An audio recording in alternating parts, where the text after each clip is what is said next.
تو اللہ پاک کے پیارے نبی صلی اللہ علیہ وآلہ وسلم نے ارشاد فرمایا کہ تم اس کی زکوٰۃ ادا کیا کرو۔ حضرت ابو ہریرہ رضی اللہ تعالیٰ عنہ سے مروی ہے کہ انہوں نے جب نبی کریم صلی اللہ علیہ وآلہ وسلم کی وفات کے بعد حضرت ابو بکر صدیق جب خلیفہ بنائے گئے اور عربوں میں سے کچھ لوگ کافر ہو گئے، آقا علیہ الصلوۃ والسلام کی وفات کے بعد کافی لوگ کافر ہو گئے تھے، دین سے دور ہو گئے تھے، تو حضرت ابو بکر صدیق نے جہاد کرنے کا حکم فرمایا تھا۔ تو حضرت عمر فاروق رضی اللہ تعالیٰ عنہ نے حضرت ابو بکر صدیق رضی اللہ تعالیٰ عنہ سے کہا آپ ان لوگوں سے کس طرح جہاد کریں گے؟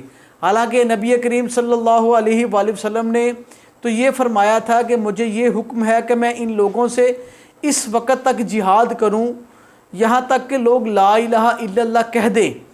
تو جس نے لا الہ الا اللہ پڑھ لیا اس نے اپنے مال اور جان کو مجھ سے بچا لیا، مگر اسلام کے حق میں اس کا حساب اللہ کے ذمہ ہے۔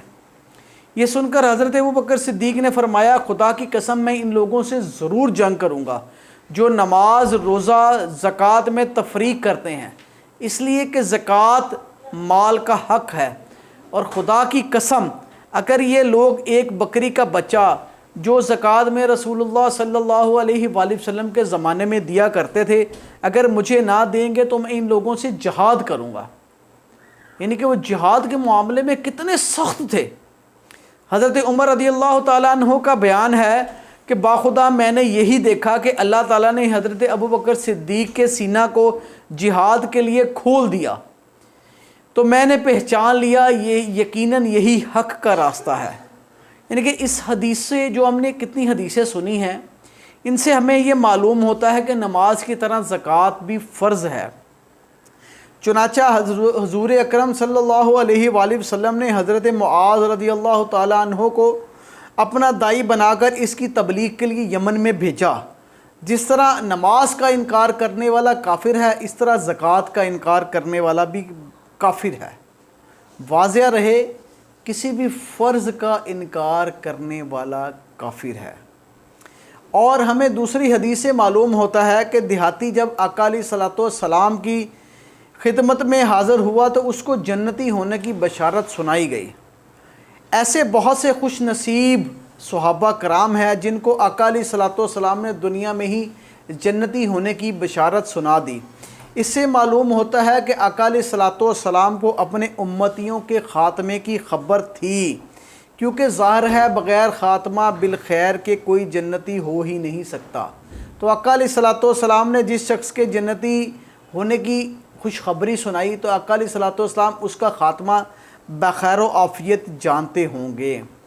اور حضرت امیر المؤمنین حضرت ابوبکر صدیق کو بہت بڑی خوشخبری سنائی کہ جنت کے جس دروازے میں سے داخل ہونا چاہیں اس میں سے داخل ہو سکتے ہیں۔ اور آقا علیہ الصلوۃ والسلام کی وفات اقدس کے بعد جو بد نصیب اسلام سے مرتد ہو گئے تھے ان مرتدین کے چند گروہ تھے۔ وہ لوگ تھے جنہوں نے اسلام سے بالکل ہی مرتد ہو کر مسلمہ کذاب کی نبوت کو مان لیا اور اس کی پیروی کرنے لگے۔ اس میں سے بیشتر قبیلہ بنو حنیفہ کے لوگ تھے۔ وہ لوگ تھے جو اسلام سے مرتد ہو کے اسود اسنا کی نبوت کو مان کر اس کے متبع بن گئے۔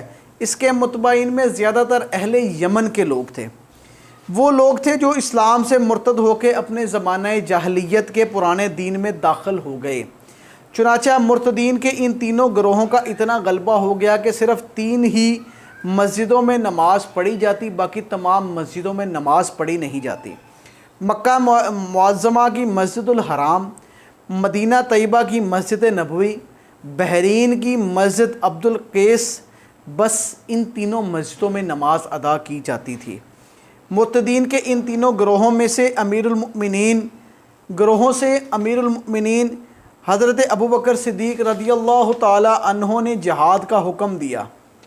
چنانچہ صحابہ کرام نے امیر المؤمنین کے حکم پر ان مرتدین کے ساتھ جہاد کیا اور ان لوگوں کو قتل کر دیا۔ یہ جو لوگ تھے نا زیادہ تر ان میں سے قتل ہو گئے تھے اور بعض کو گرفتار کر لیا تھا اور بعض دوبارہ مسلمان ہو گئے تھے۔ اور جو تمام مرتدین زمانہ جاہلیت میں واپس چلے گئے تھے، اس دین میں واپس چلے گئے تھے، ان میں سے بکثرت مقتول ہو گئے تھے، مگر زیادہ تر توبہ کر کے مسلمان ہو گئے تھے۔ مرتدین میں ایک ایسا گروہ بھی تھا جو نماز، روزہ اور حج تمام اسلام پر ایمان رکھتا تھا، اس پر عامل بھی تھا۔ ان لوگوں نے صرف زکوٰۃ کی فرضیت کا انکار کیا تھا، بلکہ ان میں سے کچھ لوگ ایسے تھے جو زکوٰۃ کے منکر نہیں تھے، مگر امیر المؤمنین حضرت ابوبکر صدیق کے دربار میں زکوٰۃ لے جانے سے انکار کرتے تھے۔ جیسا کہ بنی یربوک کے قبیلے نے اپنی زکوٰۃوں کو وصول کر کے جمع کر لیا، اس کو دربار خلافت میں بھیجیں گے، مگر مالک بن نوریح ان کے سردار نے پورے قبیلے کی زکوٰۃ کو مدینہ بھیجنے سے روک دیا اور ساری زکوٰۃ کو غریبوں میں تقسیم کر دیا۔ مرتدین کا یہ چوتھا گروہ در حقیقت باغیوں کا تھا، مگر چونکہ یہ لوگ مرتدین میں ملے جلے تھے، اس لیے امیر المؤمنین حضرت ابوبکر صدیق نے ان لوگوں کے ساتھ جہاد کا حکم فرمایا، تو حضرت عمر کو شبہ ہونے لگ گیا کہ یہ لوگ تو کلمہ پڑھتے ہیں اور اسلام کے تمام احکام کے پابند ہیں، لہٰذا کلمہ پڑھنے کی وجہ سے ان کے جان و مال محفوظ ہو چکے ہیں، اس لیے ان لوگوں کو قتل کرنا درست نہیں۔ چنانچہ حضرت عمر رضی اللہ تعالیٰ عنہ نے امیر المؤمنین حضرت ابوبکر صدیق رضی اللہ تعالیٰ عنہ سے مناظرہ کیا، یہاں تک کہ حضرت امیر المؤمنین ابوبکر صدیق کی دلیلوں کو سن کر حضرت عمر مطمئن ہو گئے۔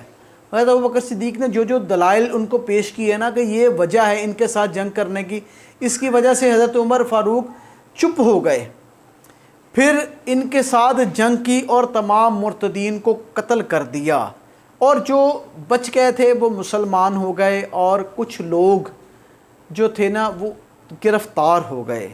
اس طرح یہ معاملہ ختم ہو گیا۔ یعنی کہ ہمیں اس حدیث سے معلوم ہوتا ہے کہ چاندی، سونے کے زیورات اگرچہ خود اپنے استعمال میں ہوں پھر بھی ان کی زکوٰۃ فرض ہے، کیونکہ آقا علیہ الصلوۃ والسلام نے کنگنوں کے بارے میں صاف ارشاد فرما دیا تھا کہ ان کی زکوٰۃ ادا کیا کرو۔ سونا چاندی جس شکل میں بھی ہو، خواہ سکوں کی شکل میں ہو، زیورات کی شکل میں ہو، برتنوں کی شکل میں ہو، اینٹوں کی شکل میں ہو، ہر حال میں ان کی زکوٰۃ دینی فرض ہے۔ اسلام ہمیں بہت سی اچھی باتوں کی ترغیب دیتا ہے اور ہمیں بتایا جاتا ہے کہ زکوٰۃ ہم پہ فرض ہے، تو کوشش کر کے رمضان شریف کا مہینہ ہوتا ہے، اس میں غریبوں کی مدد کرنے کے لیے زکوٰۃ نکالا کریں، اور اگر ہو سکے تو سارا سال تھوڑی تھوڑی کر کے نکالتے رہا کریں، اینڈ پہ آخر پہ جا کے حساب کر لیا کریں، انشاءاللہ مال میں برکت ہی ہوگی، اور کوشش کریں کہ اپنی زکوٰۃ سے زیادہ ادا کریں۔ اللہ پاک آپ کو برکت دے گا۔ جزاک اللہ۔